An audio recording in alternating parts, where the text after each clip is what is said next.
Takže čusík lidičky, já vás vítám u mého takového dalšího tutoriálu a v dnešním tutoriálu si ukážeme, jak si stáhnout World of Tanks. Takže spustíte zase libovolný prohlížeč jako vždy, tady na World of Tanks napíšu. Vy nic psát nebudete, protože to budete mít v popisku videa, to je ta nejlepší stránka. Vlastně no.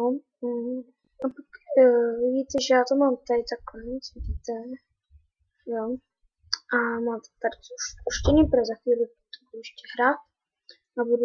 A budu mít ty videa z World of Tanks, jako, jak jsem chtěl, a prostě to, co prostě budu natáčet videa.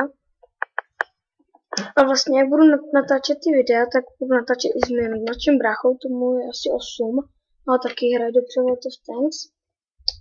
No, takže tady tu adresu dáte hraj nyní zdarma. Kliknete. Ono vás to přesměruje ještě na jednu stránku a jenom budete to mít česky, akorát, že jakoby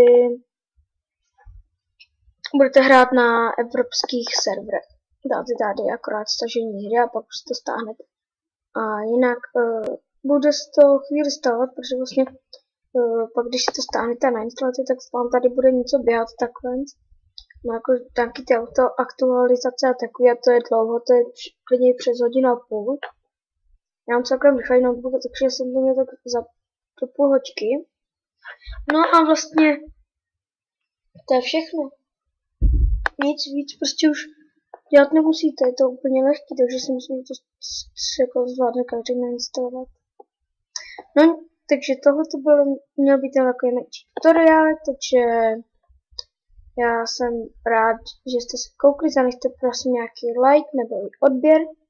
No a tak čus u dalšího videa.